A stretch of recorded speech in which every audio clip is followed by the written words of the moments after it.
Coucou mes amours, bienvenue dans les chroniques de Malaika. Aujourd'hui, nous allons faire notre petit review critique de la série de Monsieur Aloy, quand le mariage devient un cauchemar, épisode 34. Ça commence avec Jonathan qui est assise au salon toute seule en train de réfléchir. Et voilà Benita qui vient. Elle demande papa, est-ce que c'est comme ça que nous allons continuer? Est-ce que c'est comme ça que tu vas continuer? Son père dit, qu'est-ce que tu veux par là? Dit, je ne comprends pas. Comme ça que je vais continuer quoi? Elle dit, papa, moi j'ai choisi de rester avec toi et de ne pas partir avec maman parce que toi et moi on avait un accord. Tu as fait une promesse de t'occuper de moi, de toujours subvenir à mes besoins. Mais ça sert donc à quoi que je suis là, tu ne t'occupes pas de moi. Je dois toujours courir vers maman pour prendre tout. Son père dit, s'il te plaît, sois patiente. Ok, ça, avec le temps, tout ça va changer. Ok, je suis en train de me battre. Souviens-toi, je n'ai pas de boulot, je n'ai rien. Donc, sois patiente un peu. Patiente avec moi, s'il te plaît. Il dit, je patiente jusqu'à quand, papa? Tu n'as pas de boulot parce que tu as quitté ton boulot sans réfléchir. Son père dit, tu sais, ta maman nous a quittés brusquement. Je ne savais pas que ça devait arriver comme cela. Donc, s'il te plaît, patiente un peu, d'accord? Pour que je puisse me battre, pour voir ce que je puisse faire. Tu comprends? Elle dit, papa, je veux patienter jusqu'à combien de temps? Dis-moi, je veux patienter jusqu'à combien de temps? Je suis patiente, mais jusque-là, tu ne fais rien, rien ne change, tu n'as pas de boulot. Au lieu de partir chercher son boulot, son père dit, mais je cherche du boulot, il n'y a pas de boulot. Toi, tu vois comment l'économie est dure, comment le pays est difficile. Il n'y a pas de boulot nulle part, tu vois. Je cherche du boulot partout, je ne trouve pas. Elle dit, mais papa, pourquoi tu n'as pas réfléchi à ça avant de démissionner là où tu travaillais? Tu vois. Maintenant, lorsqu'ils étaient en train de parler de l'électricité, il y a une coupure. Elle dit, tu vois, son père demande qu'est-ce qui se passe. Elle dit, mais quoi se passe comment? On n'a pas payé de l'électricité, l'électricité est finie, c'est pour ça qu'on a coupé. Son père dit, tu vois, c'est la faute de sa mère. Elle se retourne une fois et pas comme son père voulait commencer à bavarder. La prochaine scène nous montre Benita. Le lendemain, elle est assise au salon. Elle est en train de somnoler sur le canapé. Son père vient. Il l'appelle Benita. Benita. Elle ne suit pas. Il la tapote à l'épaule. Benita, Benita. Elle se réveille et dit, oui, papa. Elle réveille et dit, oui, papa. Son père dit, tiens, s'il te plaît, lave-moi les vêtements, s'il te plaît, à la main. Elle dit, papa, je ne lave même pas mes vêtements à la main. C'est maman qui lave mes vêtements. Comment est-ce que tu vas venir me donner tes vêtements pour que je puisse les laver à la main? Son père dit que, mais il n'y a pas d'électricité. Elle dit, mais papa, achète l'électricité, je vais les mettre dans la machine. Son père dit, j'achète comment? Je dis que l'électricité est finie. S'il y avait l'électricité, j'allais mettre ça dans la machine moi-même ou bien j'allais acheter pour que tu puisses la mettre dans la machine. Elle dit, mais papa, je ne comprends pas. L'électricité est finie parce que tu n'as pas à payer. Son père dit, ne m'insulte pas. Va me laver ça à la main. Elle dit, papa, moi, je ne lave même pas mes fringues à la main. Maman fait ma lessive. Et toi, tu veux que moi, j'aille faire ta lessive. Papa, je ne le ferai pas. Tu peux les laver toi-même. Tu peux faire ta lessive de tes propres mains. Je ne vais pas t'aider avec ça. Je suis désolée. OK? Je ne pourrais pas t'aider. Son père dit quoi? Son père balance alors les fringues sur sa main, sur elle, que lave-moi ça. Elle balance ça au sol. Elle dit que je ne vais pas laver, papa. Elle se lève. Elle dit à son père que papa, je ne vais pas laver, je ne touche pas à ça. Son père la pousse, il la bouscule, la pousse pour qu'elle puisse s'asseoir. C'était le fauteuil, pas le canapé. Elle tombe sur son fauteuil, sur le fauteuil. Son père lui demande que, attends, où penses-tu aller comme ça? Je te parle, tu ne veux pas m'écouter. Elle dit, je ne veux pas t'écouter, papa, je ne vais pas laver ça, ok? Je ne veux pas laver ça. Tu as compris? Son père dit que ne m'énerve pas, Benita, sinon je vais oublier ma main sur ton visage. Tu es normal. Qu'est-ce qui t'arrive? Elle dit à son père, papa, si tu me touches, je m'en vais vivre avec ma mère. C'est comme ça. Tu me touches, je quitte cette maison. La main de son père est calée en l'air. Parce que s'il y a une chose dont son père a peur, c'est qu'elle quitte la maison. Et voilà Satan donc qui vient. Elle crie, Benita, Benita, arrête de parler à ton père comme ça. Elle vient. Son père dit, tu vois, regarde ce que ta soeur a fait. Tu vois comment ta soeur a retourné sa fille contre moi. Et tu as vu. Tu as vu. Même toi, tu es là. C'est la même chose. Tu viens, tu ne peux pas parler à un enfant. Toi, tu ne peux même pas éduquer l'enfant bien. Ta soeur a gâté cet enfant. Même toi aussi, tu viens faire la même. Elle dit, s'il te plaît, je t'interdis de dire ça. Oui, ta fille est impolie. Elle est mal éduquée, certes. Elle est tout ce qu'elle peut être. Mais je t'interdis de me mêler dans cette histoire. Avant que je ne vienne dans cette maison, cette fille était impolie comme ça. Ok, vous l'avez éduquée comme ça. Donc, ne me mêle pas dans ça, ok? Il dit, regarde ce que je dois vivre avec. Ma fille ne veut pas m'écouter. Je lui demande de faire quelque chose. Elle ne veut pas le faire. Et à qui est-ce qu'elle pense qu'elle s'adresse comme ça? Elle dit, calme-toi. Thérèse a dit, s'il te plaît, calme-toi. Qu'est-ce qui se passe? Qu'est-ce qui ne va pas? Pourquoi est-ce que vous chamaillez? Qu'est-ce qui se passait? S'il te plaît, en soyant toujours calme. Il dit rien de spécial. Je suis demandé à cette pembèche de me faire la lessive, hein, de laver mes habits. Elle dit, calme-toi, il n'y a pas de problème, je vais t'aider. Mais il faut aussi comprendre une chose, que c'est toi l'auteur de tout ce problème. Il dit, comment ça l'auteur? Hein? J'ai fait quoi? J'ai juste demandé à un enfant de laver mes habits et elle me dit non.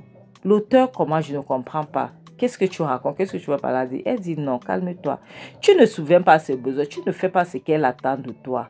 Donc c'est tout à fait normal qu'elle puisse se sentir comme ça. C'est tout à fait normal qu'à un moment donné, elle puisse se dire qu'elle a le droit de te parler n'importe comment. Il faut essayer aussi de la comprendre. Elle a besoin des choses, tu ne veux pas donner. Et dit quoi? Ça veut dire quoi? Donc elle ne peut pas laver mes habits. Ça veut dire que tu essaies de dire que je suis irresponsable. C'est ce que tu essaies de dire, que je ne peux pas subvenir aux besoins de ma famille. Hein? Si tu veux m'insulter une fois, dis-le moi pour que je sache. C'est ce que tu essaies de dire. J'ai juste demandé à l'enfant de me faire la lessive et elle a refusé. Et tu me dis, qu'est-ce que tu me racontes? Elle dit non, calme-toi. Ce n'est pas ce que j'essaie de dire. Mais où sont les habits là? Je vais aller laver moi-même. Il dit, les voilà. Il dit, elle ramasse dans les vêtements. Il dit, écoute-moi bien, tu vas devoir parler à cette femme. Il dit, oui, je veux parler à la fille. Laisse, calme-toi. Et pardon avec les habits pour laver. La prochaine, c'est non, mon Benita qui est allé chez sa mère. Tu vas pas aller dire à sa mère par rapport à ce qui se passait. Sa mère demande, qu'est-ce qui se passe, ma puce? Pourquoi est-ce que tu es venue ici en courant? Qu'est-ce qui ne va pas? Elle dit, maman, peux-tu imaginer que papa m'a demandé de faire sa lessive, hein? Il me demande de faire la lessive à la main. J'ai refusé. Hein? Il me demande, qu'est-ce qu'il y a? Sa mère demande, il te demande de faire la lessive. Et qu'est-ce qui se passe? Qu'est-ce qu'il a fait de plus? En dehors de ça. Elle dit, maman, je ne lave pas ma lessive. C'est toi qui fais ma lessive. Hein? C'est toi qui fais ma lessive. Tu fais mon repassage. Et mon père va se dire qu'il peut prendre sa lessive et venir me donner. Lorsqu'il n'y a même pas la machine à laver, il n'y a pas d'électricité et tout et tout. Et c'est quelle histoire ça? Je ne suis pas moi, je l'ai mis à sa place. Sa mère lui donner une gifle. Bang! Sa mère lui demande, attends, tu es malade? Elle dit, maman, tu m'as giflé. Sa mère dit, viens encore te gifler si tu ouvres ta bouche. Tu es normal. Tu oses parler à ton père. Ça ne va pas, non? Elle dit, mais maman, qu'est-ce que j'ai fait? Pourquoi est-ce que tu me gifles? Qu'est-ce que j'ai fait? J'ai juste refusé. Je prenais ton côté. Sa mère dit, tu es normal. Hein? Tu es normal. Attends. Donc, parce que je suis plus à la maison, tu veux faire comme une reine. Qui faisait la lessive lorsque j'étais à la maison? Avant que j'ai commencé à faire ta lessive, qui faisait sa lessive? Ce n'est pas toi qui faisais ma lessive pour ton père et pour toi-même. Aujourd'hui, tu es devenue une grande dame. Hein? Tu es devenue une femme forte. Une grande dame qui peut parler à son père n'importe comment. Laisse-moi te dire que tu ne vas jamais parler à ton père comme ça. Jamais de la vie. Est-ce que tu as compris? Hein? Le fait que ton père n'a pas de travail ne veut pas dire que tu dois le mépriser. Ça ne veut pas dire que tu dois lui parler n'importe comment. Le fait que ses poches vont mal maintenant, ça ne te donne pas le droit de lui parler ainsi. Tu es normal. Qu'est-ce qui ne va pas avec toi? Hein? Elle dit, mais maman, j'étais en train de prendre ton côté. Papa te dénigrait. Hein? Papa te dénigre toujours, il te parle mal. Je suis en train de prendre ton côté. Et maintenant, tu es en train de me gifler. Sa mère dit quoi? Prendre mon côté. Prendre mon côté, toi, c'est... Combien de fois t'aurais-je déjà dit de ne jamais te mêler dans les histoires qu'il y a entre ton père et moi? Hein? Combien de fois? Combien de fois? Elle dit, mais maman, tout ce que je voulais, c'est que papa arrête de te parler n'importe comment. Je suis là à cause de toi parce que je veux te soutenir, je veux prendre ta place. Je veux prendre ton côté. Sa mère dit, hein, arrête-moi ça. Je t'ai toujours interdit de rester très loin de ce qui concerne ton père et moi. Je t'ai toujours interdit de ne pas te mêler dans nos histoires. Ton père et moi, nous sommes mariés. Nous sommes des adultes, d'accord? Tu ne peux pas te mêler dans notre histoire. Ça ne te regarde pas. Combien de fois faudrait-il que je te dise? Hein? Combien de fois voudrais-tu que je t'en parle? Est-ce que devrais-je me coucher au sol avant de te parler pour que tu puisses m'entendre? Qu'est-ce qui ne va pas avec toi? Ne te mêle pas dans les histoires des aînés. Tu ne comprends pas. Ne te mêle pas dans les histoires des adultes. Tu ne veux pas. C'est quoi ton problème? Tu te mêles dans les histoires de ton père et moi.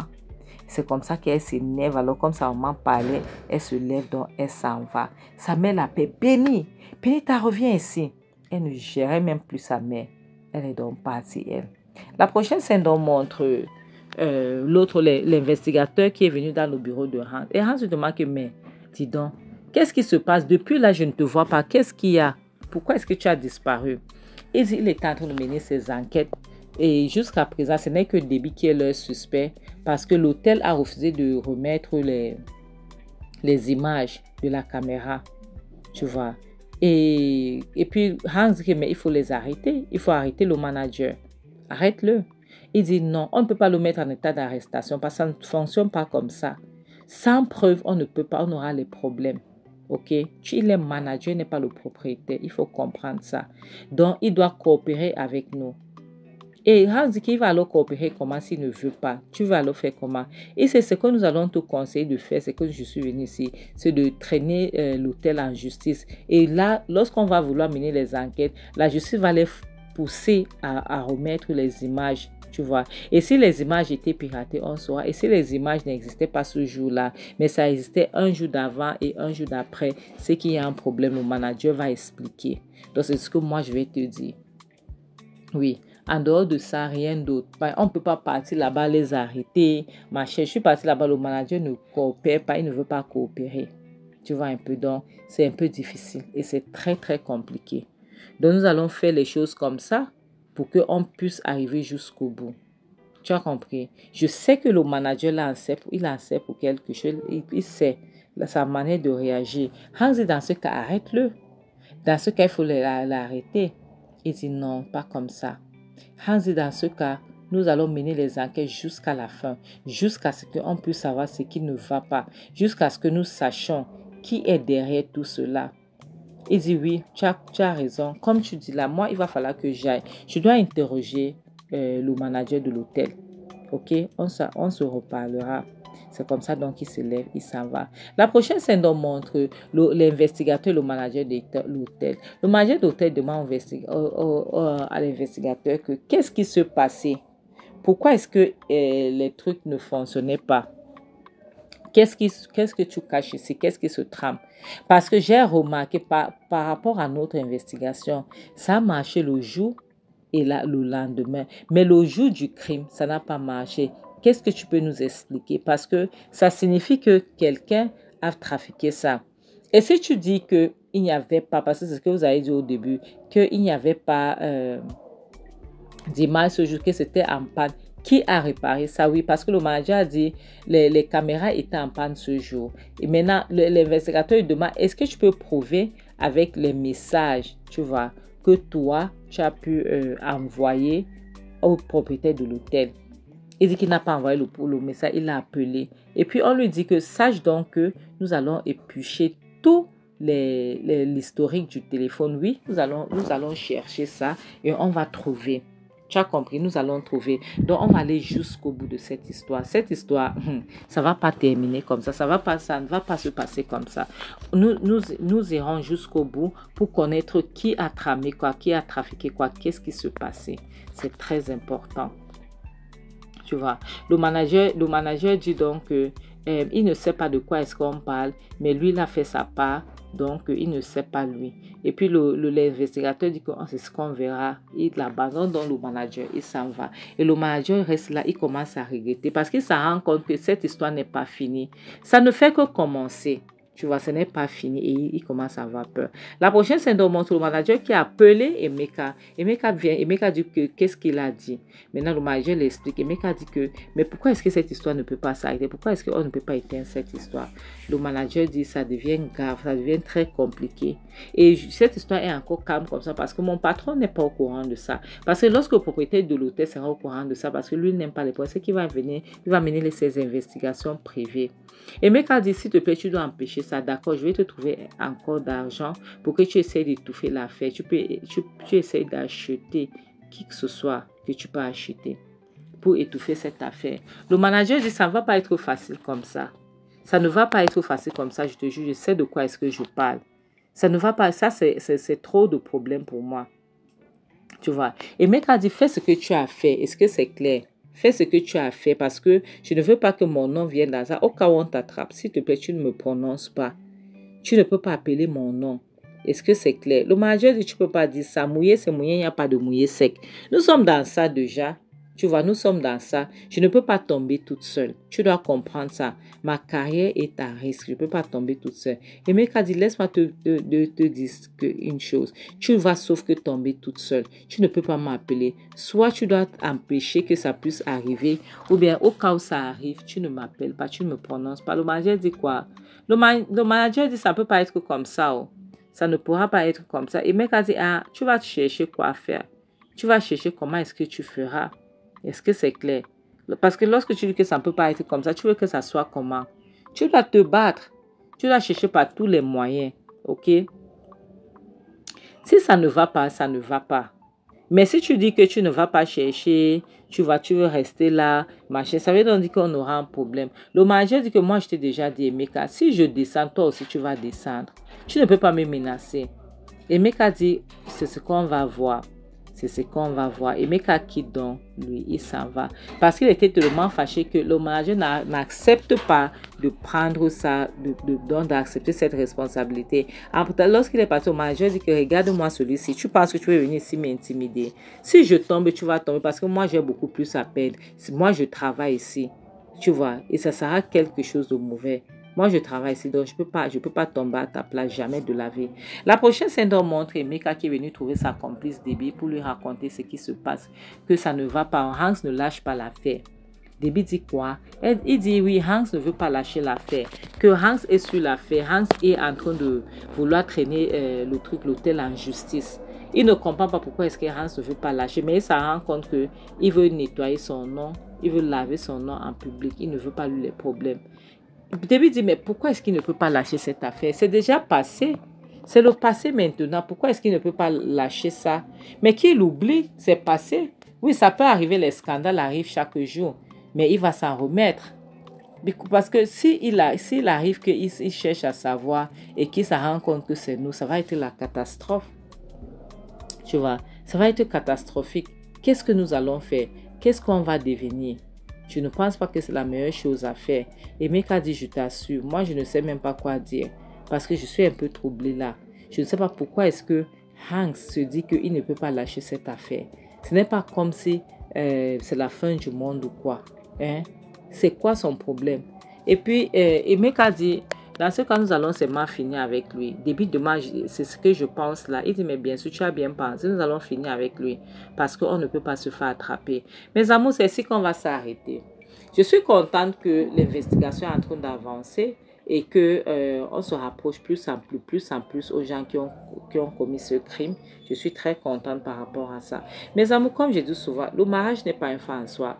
Le célibat n'est pas une malédiction, ce n'est ni une maladie. Les gens doivent faire très attention avant de choisir leur partenaire. Les gens doivent être sûrs qu'ils sont compatibles dans tous les sens, oui. Que ça soit dans l'autre chambre là, oui, partout, sincèrement, et qu'ils sont dans la même page. Parce que sinon, vaut mieux être seul que d'être mal accompagné. En bon attendant, salut, bisous, bye.